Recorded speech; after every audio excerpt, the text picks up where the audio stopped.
And now that we've seen what happens here, how does it affect the end user? Let's go ahead and take a look at Teams from an end user's perspective. I'm going to go up to the waffle and click on Teams. And this is going to be more of a flyby here because I wanted you to see what the end user experience is. And some of those settings that we discussed, I want you to see where those take effect. When I come in here and set up on Teams, let's go to Activity. And under Activity, we have a feed and we have My Activity. So I can kind of keep track of what I've done. And also, depending on what I'm following or favoriting, I can kind of see what's going on within the feeds. And I can filter on the feeds. And I can go to the filter and I can look at items I haven't read, anywhere where there's certain mentions, items that I've liked, and even down into voicemail, missed calls, and apps, all that good stuff. The next option over here is Chat. And in here, notice we have a tab for recent and a tab for contacts. And this is where I start an individual chat. So I can click on this item here and I'll type in Linda and I'll bring up Linda as the CEO. And then I can come down here and start typing a message and say, hello there. And then notice I have some options down here. I can format the text. I can add an attachment. I can add a little smile or any of the emojis. I can add GIFs or GIFs. I can go in and add stickers. I can set up a meeting by clicking on schedule meeting. Then if I go to the ellipses, I can set up messaging extension. So go ahead and click on that. You'll see we have these items, news, places, stocks, weather. I'll show you another avenue to get here. So I can start an individual chat here. Also notice within chats, I have a files option in addition to the conversation. I have the organization. It's actually going to look at the organizational structure and provide that for me. And then I have an activity tab. So lots can be done within here. And this activity is going to be really what Linda's done at this point because I'm actually looking at Linda's interface here. So we'll next go down to Teams. And you're going to see we have two here. We have conferences. And if I click this little arrow here, we have a channel in there called General.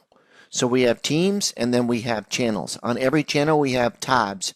The tabs are conversations, files, and notice this is really just using SharePoint. Open this up in SharePoint, and then I have the interface that I would have with SharePoint Online. But I can manage my files in here. I have Wiki, and then I have this plus sign, which I think is super cool. And this is where I can go in and add any other information specific to this channel. Let's say, for instance, I want to add an Excel spreadsheet that we're working on together, or a document, or a OneNote notebook.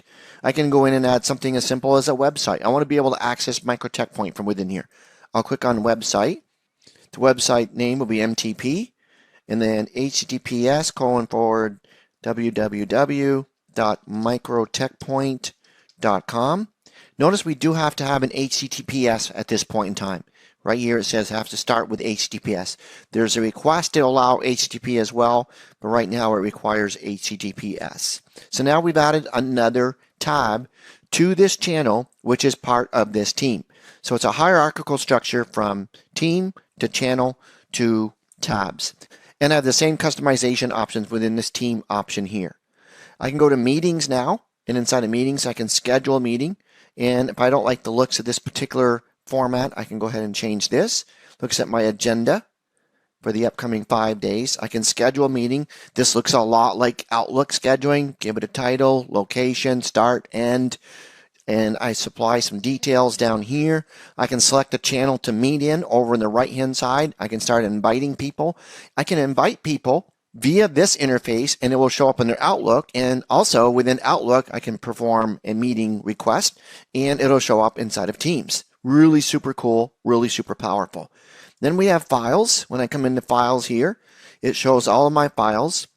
And it has Microsoft team files, so specific within the teams.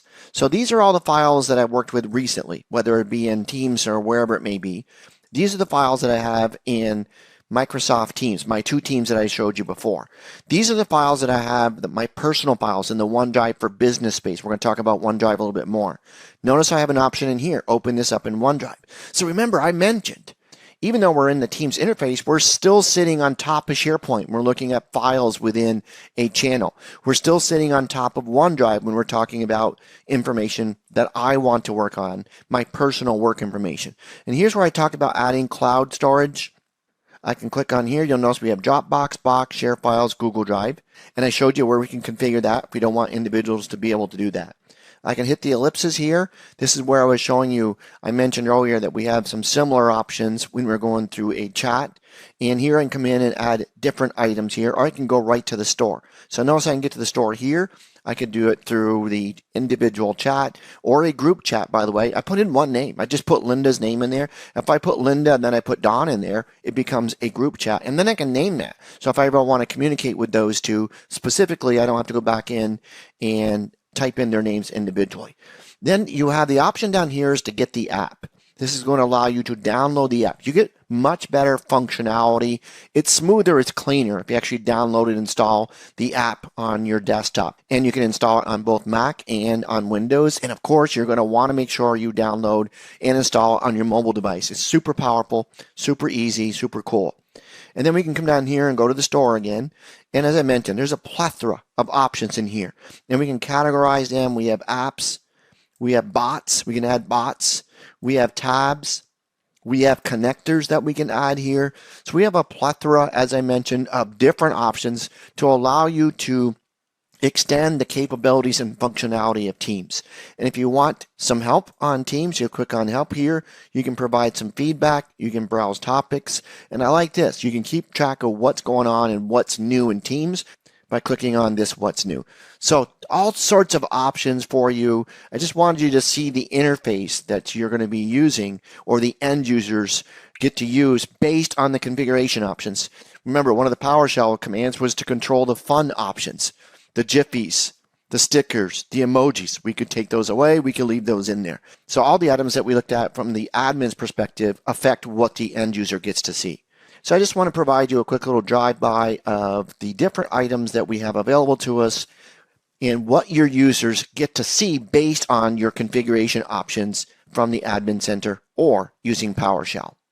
So in this module, we took a look at several configuration options that are available to us when we're working with Microsoft Teams. We talked more detail, or I provided more detail to you about what Teams has to offer, and we looked at several of the configuration options, and we saw there are a plethora of PowerShell commandlets we can use for configuring Microsoft Teams, as well as the interface that can be used for configuring what options are available and what we can do within Microsoft Teams.